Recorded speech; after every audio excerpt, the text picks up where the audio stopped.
Je pense que nous pouvons commencer.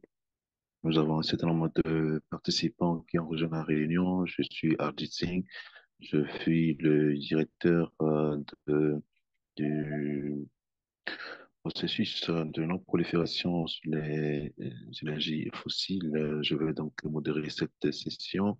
Nous avons également l'interprétation qui est disponible en espagnol et en français. Donc, vous pouvez cliquer sur l'icône d'interprétation sur le globe et vous pouvez sélectionner la langue que vous voulez. Si vous voulez l'anglais, vous pouvez sélectionner l'anglais. Ou bien si vous êtes à l'aise avec l'espagnol, vous pouvez choisir la langue qui vous convient. Ma collègue Sohi est disponible pour vous assister. Nous avons un panel assez encourageant avec des personnes de référence qui sont avec nous ici. Pour ceux qui sont nouveaux à cette initiative, je vais faire une brève présentation du traité ainsi que la raison pour laquelle nous sommes en train d'organiser cette réunion. Nous allons faire une courte présentation suite de cela. Donc, je vais parler un tout petit peu du traité et puis je vais inviter rapide, Paul pour présenter le rapport du financement ainsi que d'autres idées en rapport avec les valeurs et les idéaux. On parle également il y aura une intervention de Capi Rolando qui va également, un docteur Samira qui va parler également du travail de la transition juste que nous faisons. Je vais commencer la présentation. Marie, vous avez la parole.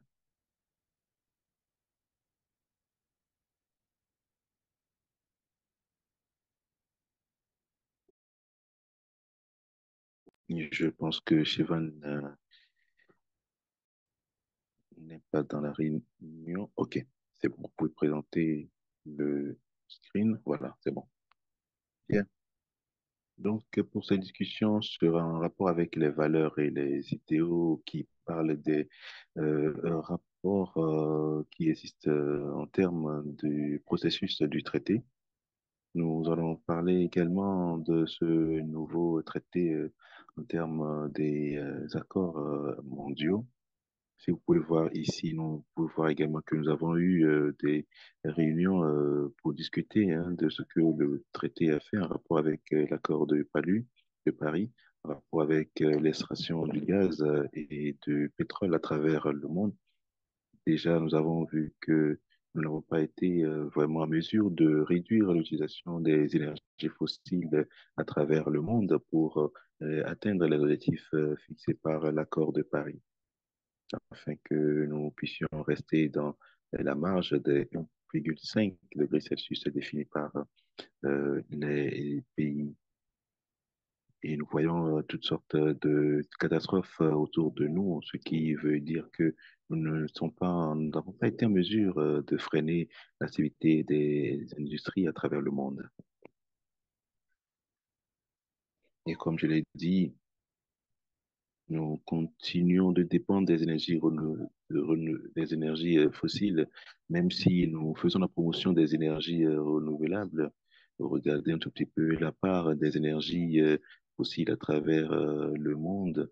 Nous voyons comment la demande en énergie euh, fossile continue d'augmenter. Donc, malgré les investissements dans les énergies renouvelables, la part des combustibles fossiles dans la demande mondiale n'a pratiquement pas changé au cours de la dernière décennie.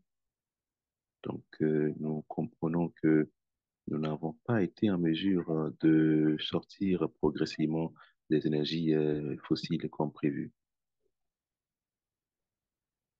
Donc, ce que nous avons noté ici, c'est que l'accord de Paris n'a pas du tout mentionné les énergies fausses, les énergies renouvelables du tout.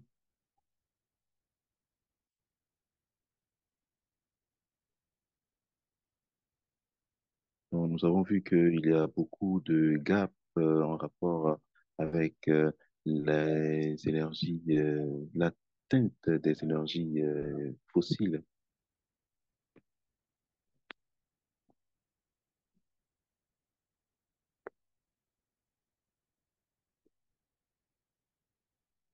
La chose la plus importante ici, c'est que nous n'avons pas un système qui fournit un appui à l'échelle internationale. Nous voyons qu'il y a beaucoup de pays de voie de développement qui dépendent des énergies fossiles en termes d'emploi, en termes de revenus. Et donc, nous ne pouvons pas comparer, par exemple, la Libye avec le Canada. Nous ne pouvons pas comparer l'Angleterre avec d'autres pays de l'Afrique, ce qui montre que nous ne pouvons vraiment pas sortir progressivement des énergies fossiles comme nous l'avons prévu. Donc, nous avons compris que les grands pays producteurs ou bien qui utilisent les énergies fossiles ont une grande responsabilité vis-à-vis de cet accord-là que le monde entier a pris à Paris. Prochain slide.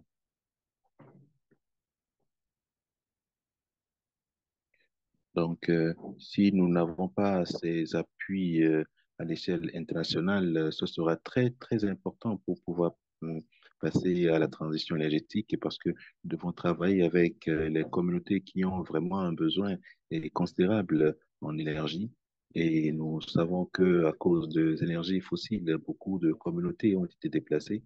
Donc, il y a toutes sortes de euh, fausses solutions qui ont été proposées et nous avons la responsabilité de pouvoir travailler dur pour avoir un traité qui permet à ce que nous passions progressivement à l'énergie renouvelable. Donc, vu que le traité a été appuyé par au moins 13 nations et d'autres qui sont en train de venir, il y a par exemple la République de Vanuatu, Kingdom Tonga, de la Colombie, et tous ces pays montrent l'importance qu'ils veulent vraiment quitter les énergies fossiles et pouvoir bénéficier de la coopération internationale pour pouvoir rejoindre facilement le concept des énergies renouvelables que nous soutenons dans ce traité. Le prochain slide.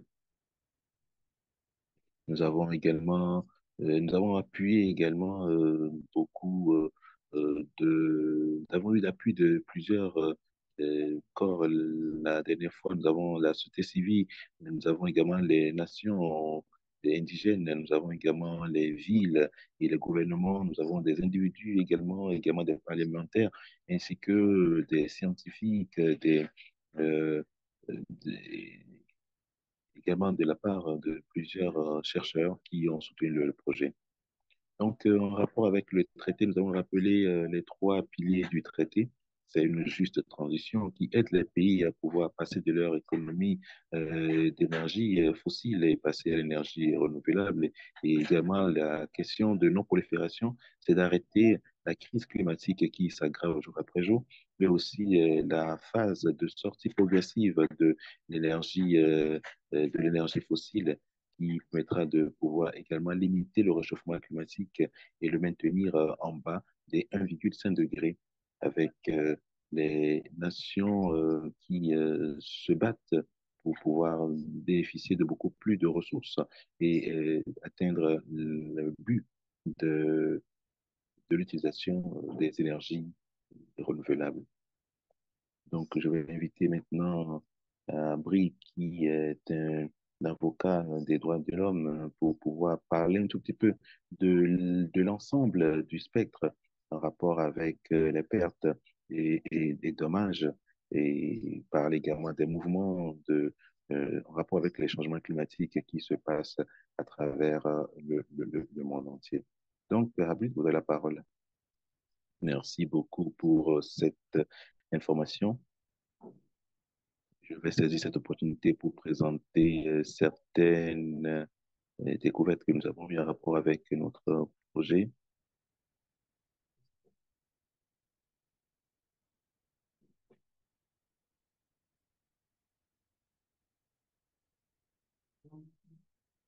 Donc, nous sommes engagés dans 20 consultations et avec ces consultations ont eu lieu dans plusieurs régions, en Amérique, en Afrique, en Asie, en Europe également, et également au nord de l'Amérique, et aussi à travers les organisations des droits de l'homme, et aussi les organisations de jeunes, hein, et aussi les organisations liées au genre. Et ça a eu lieu également en français, en anglais et en espagnol.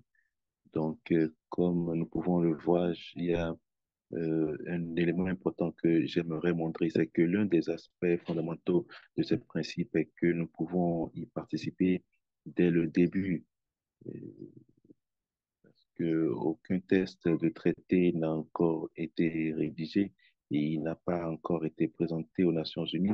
Et nous voulons nous assurer qu'il y a déjà des choses en cours et mises en place qui pourraient être bénéfiques et pour la protection de nous, hein, de nos possessions et de la protection de notre peuple également. Donc, dans le slide suivant, nous avons vu qu'il y a des principes de justice et d'équité. Pourquoi les participants ont eu cette opportunité d'être ici?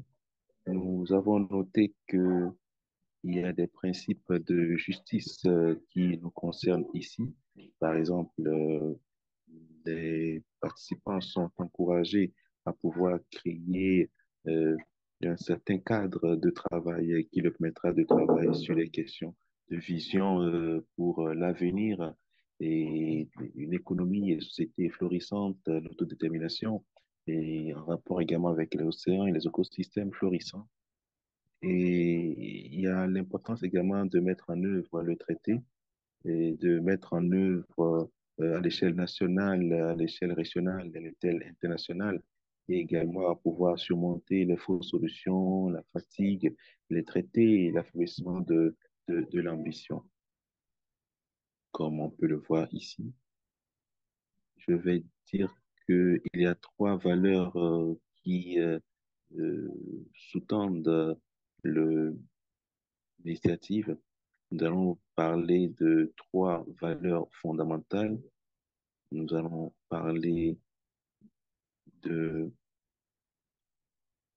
du nombre de personnes d'abord qui ont adhéré à ce projet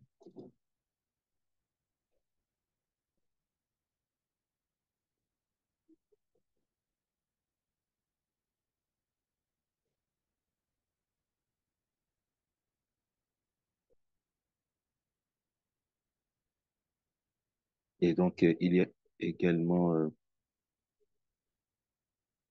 et nous avons donc essayé de faire un récap de toutes ces valeurs fondamentales ici à travers la justice, les droits et les biens publics.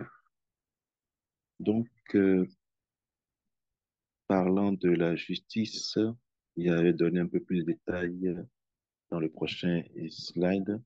On a reconnu un peu qu'en termes de justice, il est important que ces valeurs telles que l'équitabilité, le caractère exécutoire de ces valeurs, le caractère holistique, le caractère post-extraction soient prises en considération. Et cela fait en sorte qu'on puisse tenir responsables les entités qui continuent d'exploiter les énergies fossiles à ce jour.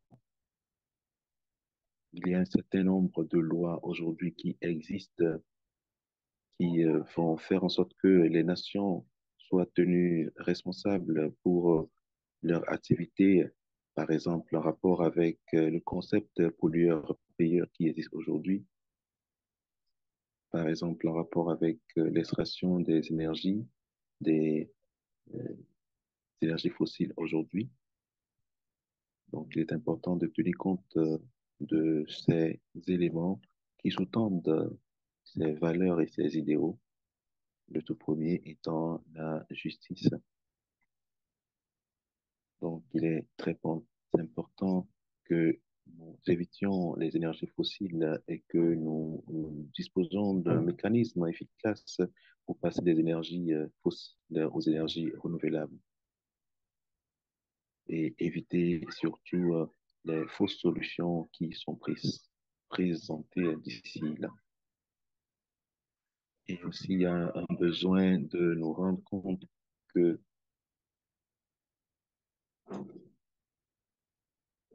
les énergies que nous utilisons aujourd'hui entraînent des impacts négatifs et nous devons avoir une approche conséquente pour pouvoir sortir de cette forme d'énergie.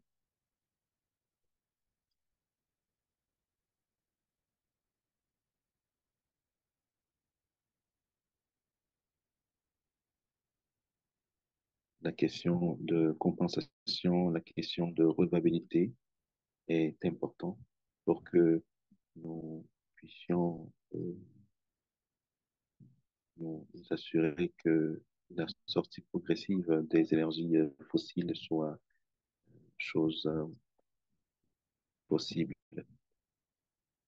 avec les dommages que créent les changements climatiques dans les différentes zones de la planète.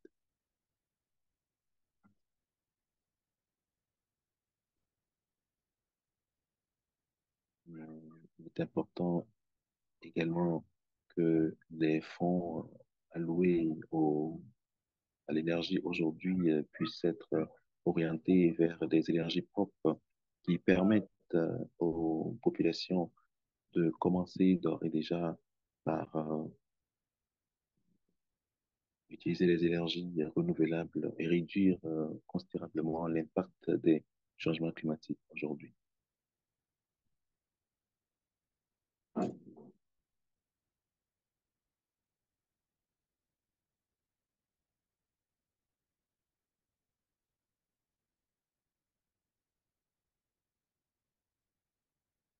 Il y a aujourd'hui un besoin pour les organisations civiles mettre en place des mouvements qui permettent de promouvoir les énergies renouvelables et de mobiliser également les communautés en vue de cela.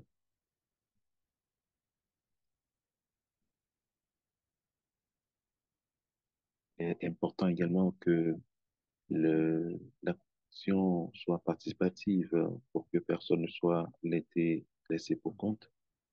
Et donc, si vous pouvez vraiment me suivre dans le slide 18, vous allez voir une question qui est posée euh, pour savoir à quel point est-ce que nous sommes optimistes en rapport avec les énergies renouvelables, en rapport avec la transition juste.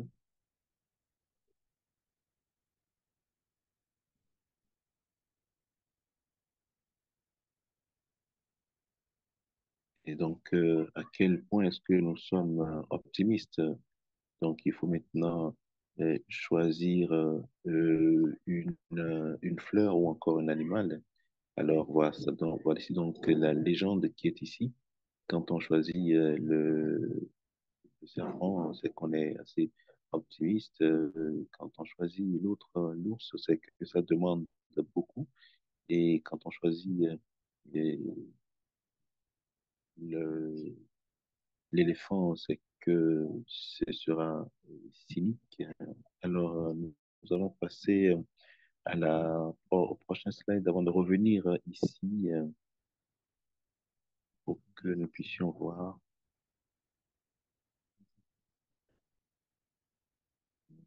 Nous allons parler également comment nous pouvons protéger l'espace de vie avec l'augmentation des impacts de changement climatique aujourd'hui.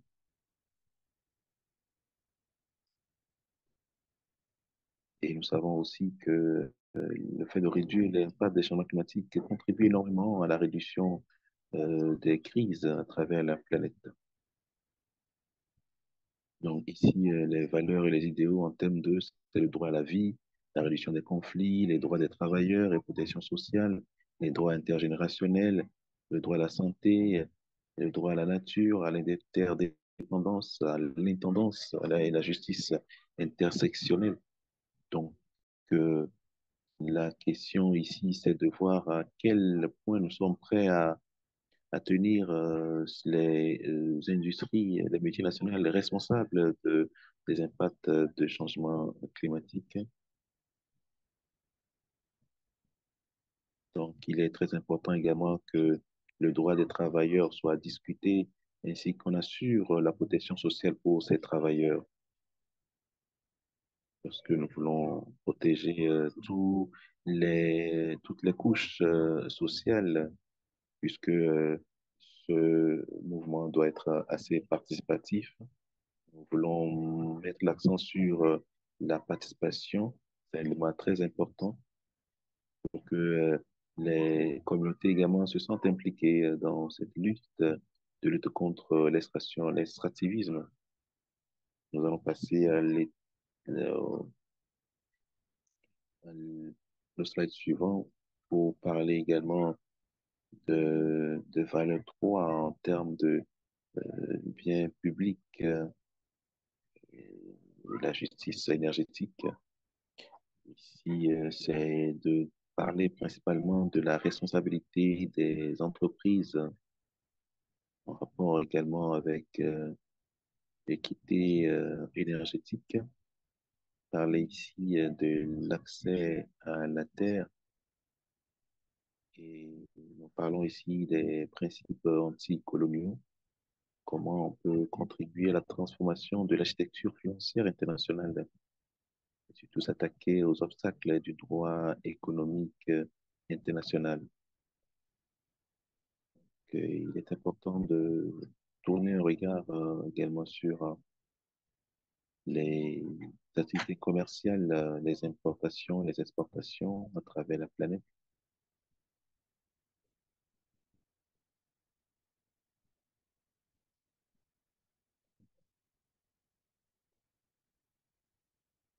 Donc, il y a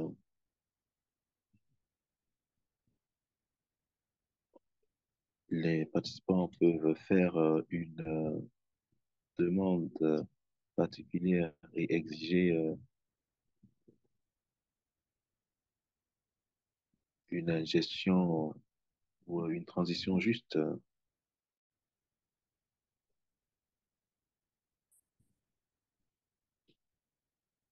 Dans le slide 21, que nous avons certains points en rapport avec ce qui résonne.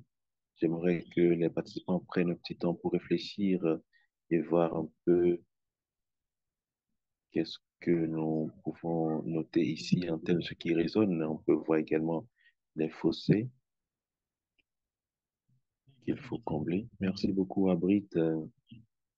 Vous pouvez arrêter de partager. On va échanger ensemble pour passer la prochaine session. On va vous donner quelques idées pour que vous puissiez mettre vos réflexions hein, dans le slide et on va passer à la session suivante. Avant de passer à l'autre partie de notre réunion, c'est un plaisir pour moi d'accueillir Cartier Orlando qui a été un soutien considérable du projet du traité. Pour nous, il dirige une équipe formidable de l'autre côté de volontaires avec plusieurs pays. Ils ont fait assez de plaidoyer auprès du gouvernement canadien et de la FMI, du FMI et aussi à travers plusieurs pays. Donc, merci d'avoir Cathy dans cette réunion. On aimerait également vous demander de réfléchir sur ce que vous avez en termes des contenus de ce processus, parce que vous avez participé au travail qui a été fait en rapport avec ce projet et ce traité. Donc, nous savons que les jeunes ont une part importante dans ce processus parce qu'ils sont bien au courant des nouvelles technologies. Donc, c'est très important de tenir compte de la capacité des jeunes parce que comment est-ce que on peut appuyer les jeunes pour que ces jeunes puissent participer de façon élargie à ce processus. Merci beaucoup. Merci pour cette introduction. Je suis heureux d'être ici aujourd'hui. Donc, oui, j'aimerais dire dire ce sur quoi nous travaillons. Nous savons que nous sommes dans une urgence climatique et nous savons tout cela. Je vis dans un pays qui produit des énergies fossiles et je sais qu'aucun pays n'est prêt à arrêter la production des énergies fossiles. Quel est l'idéal? Nous devons avoir une approche holistique de la question des énergies fossiles et aussi en rapport avec le traité de non-prolifération des énergies combustibles. Euh, les jeunes ont le droit de vivre dans un monde meilleur et donc on doit leur donner beaucoup plus de chances de se prononcer. Et ils ont également la force. Nous vivons dans un monde après Covid et nous ne sommes pas dans le monde euh, ancestrale, mais nous sommes dans un monde aujourd'hui où tout le monde a la possibilité de pouvoir se prononcer. Et donc, il y a une explosion massive des jeunes. Ils sont puissants, ils sont éduqués, ils sont au courant de l'urgence en question. Donc, les études ont montré également que lorsque nous mobilisons les gens, beaucoup pensent à la capacité des jeunes, penser à la voix des jeunes et aussi ils savent la question, l'urgence en cours. Ils connaissent des compagnies et des stations des énergies fossiles qui travaillent depuis des décennies. Donc, ils connaissent un tout petit peu le système colonial, le système d'extractivisme colonial et cela veut dire que ces jeunes ont une capacité à pouvoir apprécier les choses, à pouvoir analyser les choses. Et ils savent ce que c'est que les fausses solutions. Et donc, ces jeunes sont bien au courant de la situation en cours. Donc,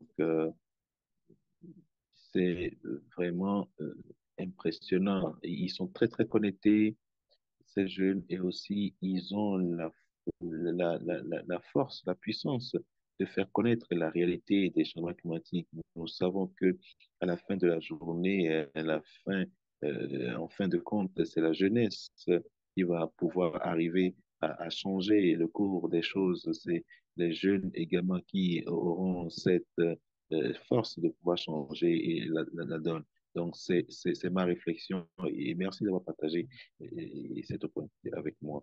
Merci à Cathy, votre passion est très, très est visible dans cette réunion. Ça nous a donné de l'énergie et dans ce mouvement-là que nous sommes en train de mener. Et aussi, ça nous permet de pouvoir nous rendre compte de défis qui est devant nous et les réalités en rapport avec le colonialisme, avec le racisme et tout ce qui nous affecte aujourd'hui. Donc, merci beaucoup de pouvoir partager cela avec nous. Et merci de voir mon monde amené à ce niveau de notre réunion. Je vais passer maintenant à Dr Amira, qui est le responsable du traité, de ce concept de non-prolifération des énergies fossiles. Il a travaillé énormément sur la question, au moins depuis plus de 20 ans. Il a travaillé avec des ONGO, des ONG, avec des États, avec plusieurs décideurs. Donc, c'est un plaisir pour nous d'avoir le docteur avec nous aujourd'hui. Il va nous parler de la question que nous développons aujourd'hui pouvoir, en quoi est-ce que le projet, à quoi le projet d'artiste se consacrer et pour montrer un tout petit peu quelle sera la voie à suivre ensuite. Merci beaucoup. Je vais partager mon slide avec vous.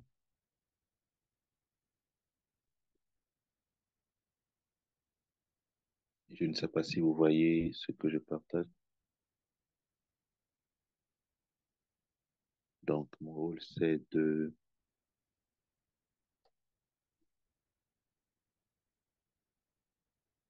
partager avec vous la question de la transition juste à travers le, le monde. la plupart des pays au sud, en global,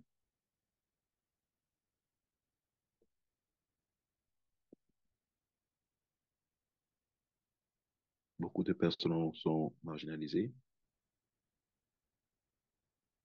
et veulent passer à la transition et nous exigeons assez d'efforts, particulièrement dans les pays qui dépendent des énergies fossiles et dont le produit intérieur brut dépend principalement des énergies fossiles. Nous aimerons donc faciliter les financements pour que ces pays puissent sortir de ce goulot d'étranglement. Mais vous montrer un peu comment nous pensons que les choses peuvent se faire avec ce diagramme ici qui montre la question d'équité au sein des communautés,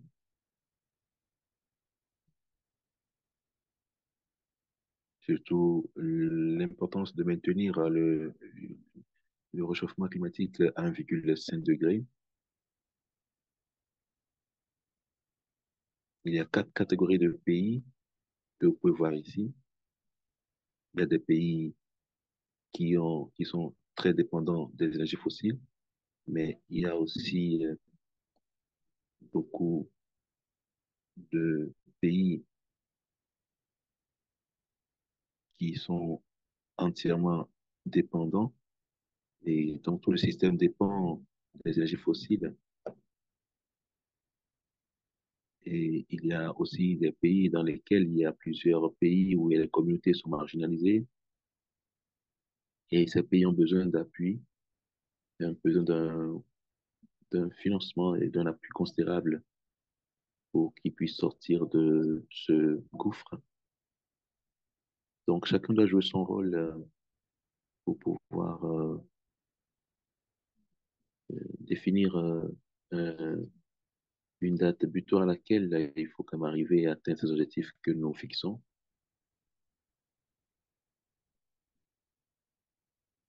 C'est pourquoi nous devons veiller à ce que nous euh, éradiquons ces formes de marginalisation qui existent dans certaines communautés. Donc, il y a une importance pour qu'il y ait une coopération internationale. Donc,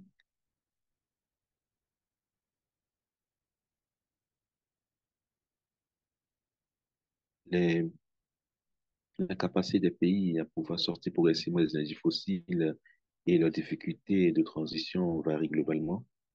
Certains pays ne peuvent pas faire la transition se basant sur leurs propres capacités. Il y a d'autres qui sont en position de pouvoir le faire très rapidement. Et il y a même d'autres même qui sont en mesure de pouvoir apporter l'appui à d'autres pays. Donc, la coopération internationale est très, très importante. Ce que nous faisons depuis là, donc, nous essayons de revoir au moins 160 articles qui ont été publiés depuis 2021 sur la transition juste. Il y a d'abord des idées et des propositions qui ont été élaborées et cartographiées. Et au sein de cela, nous avons également des nouvelles idées qui ont été proposées à travers des dialogues avec les gouvernements, avec la société civile, avec les institutions, et avec le secteur privé. Cela fait partie des choses que nous avons fait par le passé. Au troisième point, nous avons également essayé de parler avec certains d'entre vous, avec des conseillers politiques, ainsi de suite, et la société civile, les experts en finance, et comment est-ce que ces projets, ces discussions que nous avons eues peuvent être implémentées sur le terrain.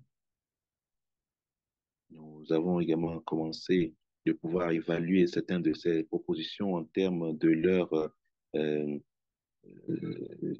de leur contenu et de leur caractère pertinent pour que nous puissions essayer de voir comment on peut créer un espace qui soit facile à utiliser par les différentes couches sociales qui soutiennent le traité. Donc, c'est important pour nous de pouvoir créer ce dynamisme. Et donc, le principe fondamental ici, c'est de pouvoir voir comment on va essayer de lier ces différentes forces-là. Donc, une fois vers la transition juste, c'est la gestion des dettes et aussi euh, et le soulagement en rapport avec les contraintes fiscaux. Il y a des mécanismes qui s'adressent euh, aux pays en termes de dette et c'est de parvenir à mettre en place un système efficace pour faire face à, euh, aux multiples crises qu'on voit aujourd'hui et pour que ces pays puissent sortir de la crise climatique et de la crise alimentaire. Il y a aussi de nouvelles formes de financement et d'investissement qui sont disponibles et ces nouvelles formes de coopération peuvent arriver à arrêter les barrières pour le financement du secteur privé. Ici, par exemple, nous voulons faire mention aux banques, au gouvernement, et comment est-ce qu'on peut faire en sorte que la transition énergétique juste soit possible et aussi et mettre en place des infrastructures euh, économiques résilientes qui permet de pouvoir aider les pays selon leurs différentes situations. Et également, nous voulons remplacer les revenus des énergies fossiles. Et ici, l'option, c'est la diversification économique, par exemple, à travers l'industrialisation verte et aussi en permettant à ce que euh, le financement sur les énergies renouvelables soit assez conséquent et également maintenir un des services publics qui permettant de pouvoir soutenir les énergies renouvelables. Donc, certains pays, par exemple, dont l'économie est principalement basée sur les énergies fossiles. Donc, il y a dans ces domaines-là, il faut arriver à venir en aide à ces pays-là pour que ces pays puissent changer leur dynamique. Aussi, il y a des initiatives qui existent aujourd'hui, des initiatives qui sont assez faciles à comprendre qui est aujourd'hui. Par exemple, c'est le Brickton 2.0.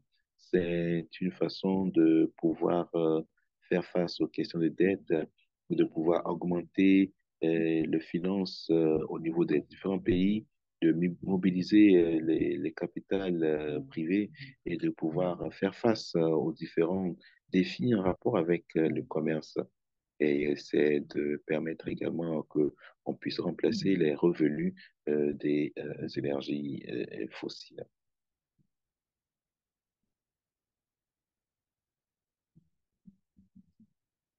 Donc, parlant par exemple des relations avec les idées, il y a la gestion des déchets et puis le soulagement des contraintes fiscaux.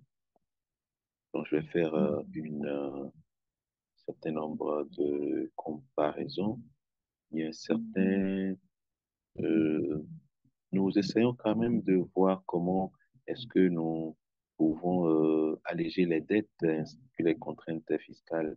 Il y a des propositions qui sont faites et c'est de voir qui fait les propositions et quelle est la proposition qui est faite. Par exemple, il y a l'amélioration de l'allègement de la dette dans le cadre commun du G20, par exemple. Je peux pas mentionner tout ce que j'ai ici, mais je vais quand même les brosser rapidement. Et aujourd'hui, il y a de nouvelles formes d'investissement qui sont là, par exemple, c'est de voir qui les propose et, quelle proposition est faite concrètement? Par exemple, ici, au point 3, vous pouvez voir comment il y a la simulation des ODD qui est posée par le secrétaire général des Nations Unies. Et il y a la réforme des cadres d'équation des fonds propres des banques mondiales pour le développement, proposée par le groupe d'experts indépendants du G20, déclaration de Nairobi des dirigeants africains, et ainsi de suite. Donc, il y a de nouvelles idées maintenant qui sont proposées que je vais vous montrer. Ce sont des...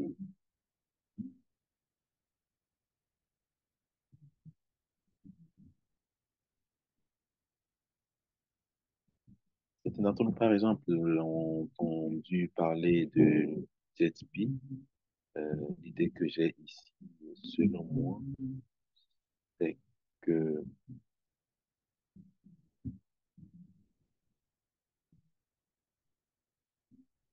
ce sont des solutions qui nous sont proposées aujourd'hui, qui peuvent être utiles, mais dans le temps, qui peuvent être des fausses solutions.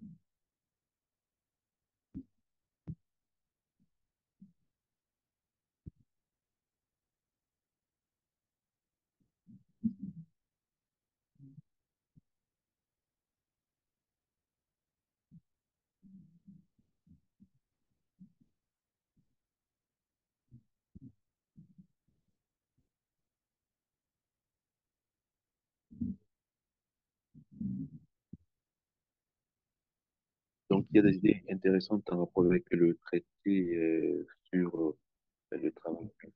Donc, en rapport avec, je vais partager avec vous les prochaines étapes avec vous.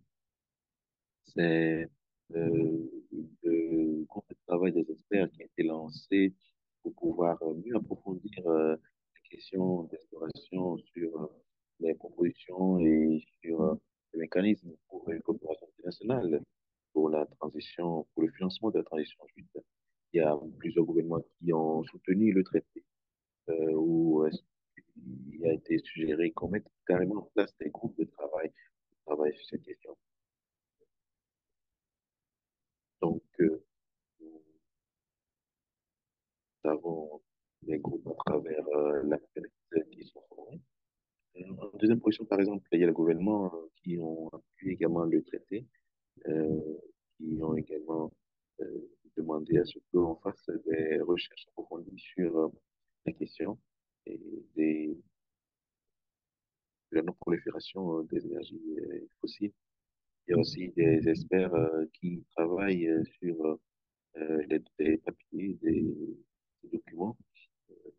C'est par exemple octobre et janvier, et qui se focalise sur la dette, sur les nouvelles formes d'investissement, sur le remplacement des revenus des énergies fossiles.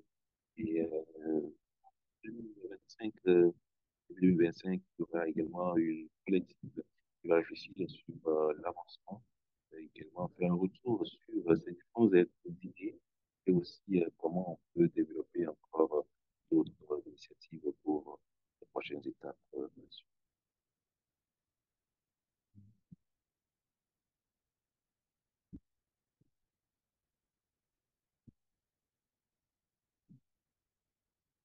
Donc, on va réfléchir ensemble sur la question. Voilà, donc vous avez ici avec notre euh, travail.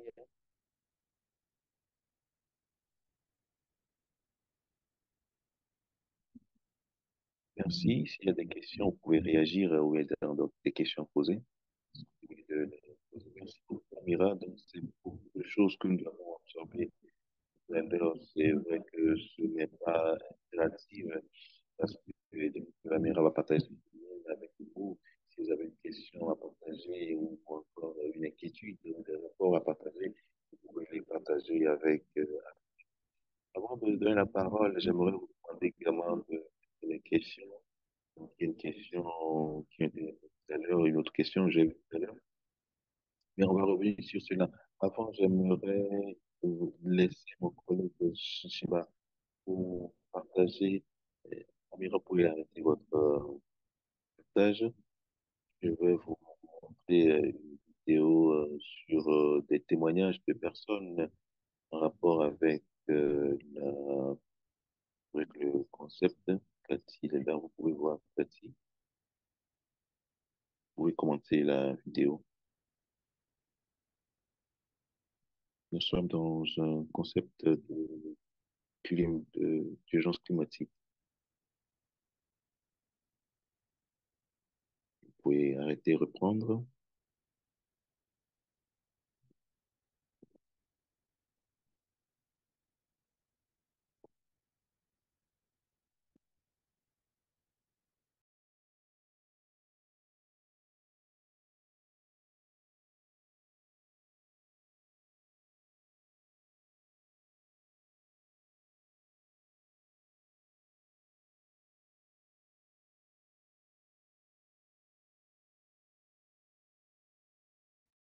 Vous pouvez vérifier l'option audio pour qu'on puisse écouter. Non, vous pouvez partager pour que je... Est-ce que vous pouvez... Vous l'avez fait ce matin? Non, non. Arrêtez de partager et arrêtez l'option Zoom. Et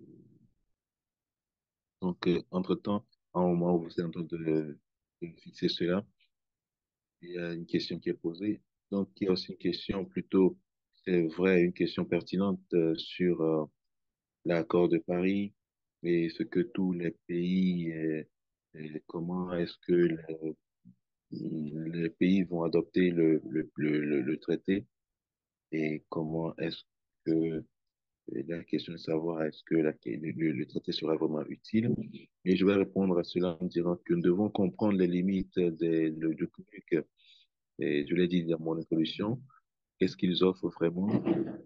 Donc, c'est que tous les pays sont d'accord par rapport dans l'espace du public. Donc, ce n'est pas que nous voulons vraiment arriver à ce niveau euh, très ambitieux, mais c'est de voir comment est-ce que les pays tels que les USA, qui sont de grands producteurs d'énergie fossile, essaient de voir où est-ce que nous voulons aller. Et les pays qui veulent nous soutenir, comme le Vanuatu, comme la Colombie, ce sont ces pays-là qui veulent vraiment soutenir le projet, qui veulent mettre vraiment leur force dans la balance pour que nous puissions sortir de ce système-là, mais également pour que nous fassions en sorte que d'autres pays également nous rejoignent. Nous voulons vraiment également euh, faire en sorte que ces pays puissants progressivement nous rejoignent également. Donc, ces pays qui constituent le bloc doivent être en mesure de prendre le devant du traité. Et donc, plusieurs questions sont là dont on doit tenir compte. Donc, tous ces pays-là sont invités à rejoindre le traité. Et quand ces grands pays comme la Norvège et autres vont rejoindre le traité, ça nous permettra de pouvoir avancer. Et c'est grâce à eux que nous pouvons vraiment parler avancer dans la question de juste et transition juste. S'il y a d'autres questions, vous pouvez réagir. Chevan, vous pouvez vérifier si ça marche.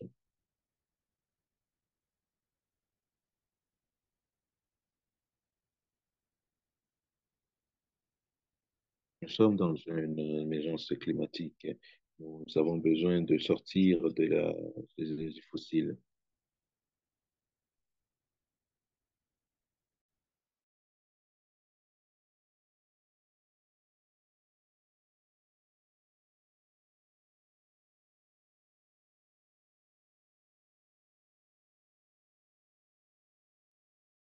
Nous avons besoin d'un traité et les énergies fossiles ont créé les conflits à travers le monde. Ce traité doit être basé sur la justice et les droits de l'homme, peut aider à éviter des distractions très dangereuses pour nous.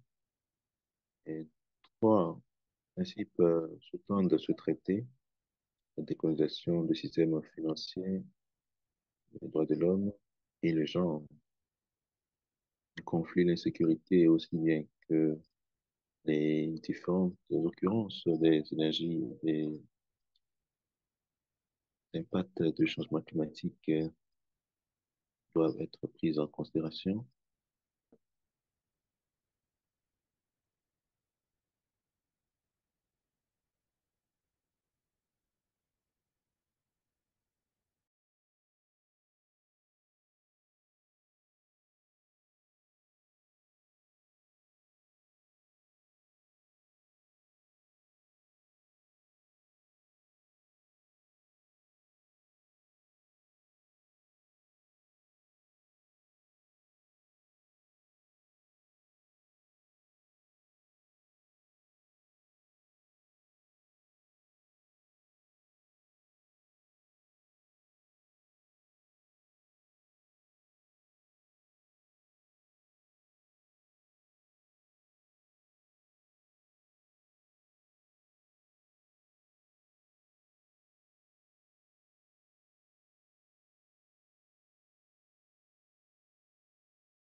Merci, Sylvain. Voilà donc les voix qui ont soutenu le traité et qui nous ont appuyés durant notre voyage jusqu'à présent.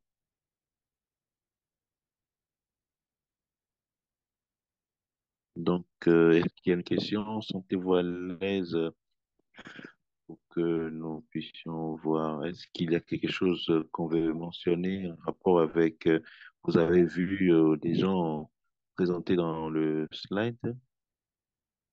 Est-ce que vous avez une activité en termes de campagne, en termes d'activité, toute réflexion est la bienvenue.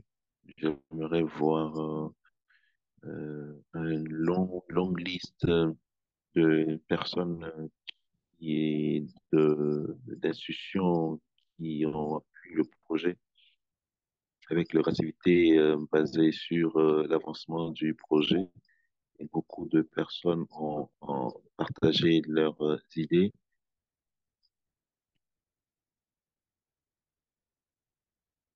Avec cela, ça nous permettra de mettre en place une consultation et de savoir l'idée des uns et des autres. Nous pensons donc que c'est possible d'avancer sur ce projet et c'est bien quand même que des personnes se prononcent sur la question et également cela nous permet de savoir ce qui se fait dans plusieurs groupes de réflexion et nous aimerons avoir une approche holistique de notre concept. Et la question qui revient là régulièrement ici, c'est de s'assurer que le traité puisse vraiment permettre de changer le système. Et nous savons que en termes de fossé, le potentiel dont nous disposons lié avec la pauvreté, avec l'égalité et autres, doit être prise en charge et nous voulons coûte que coûte passer à cette transition juste, mais nous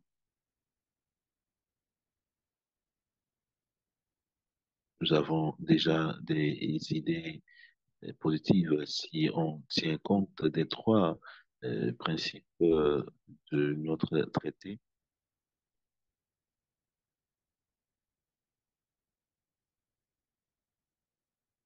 Merci beaucoup. Merci, Amira. Si vous avez une réaction quelconque,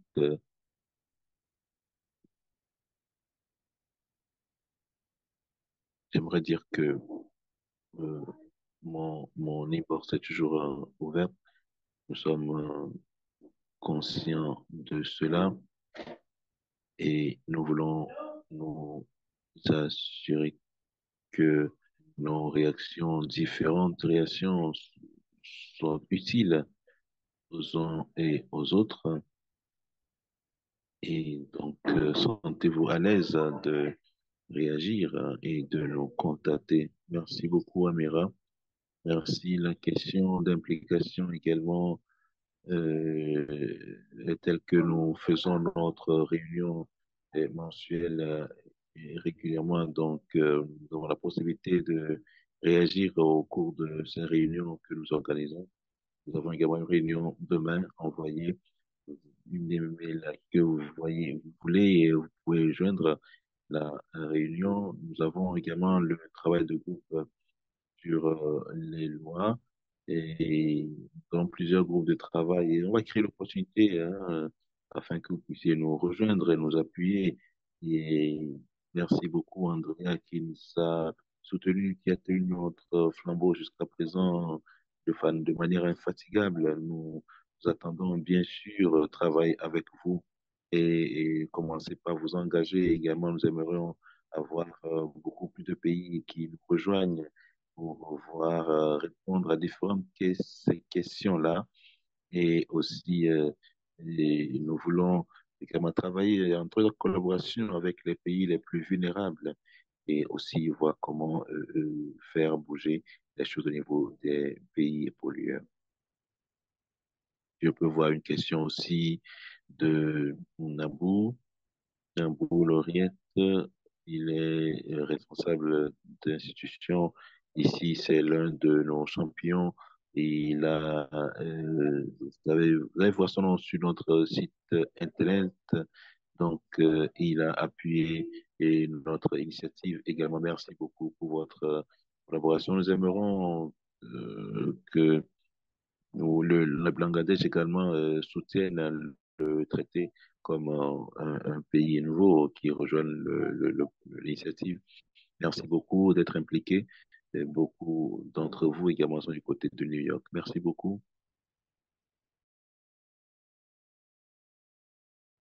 Merci beaucoup. Nous sommes arrivés à la fin de notre réunion. Merci d'avoir rejoint l'appel et merci pour votre engagement. Comme Amira l'a fait, c'est son email.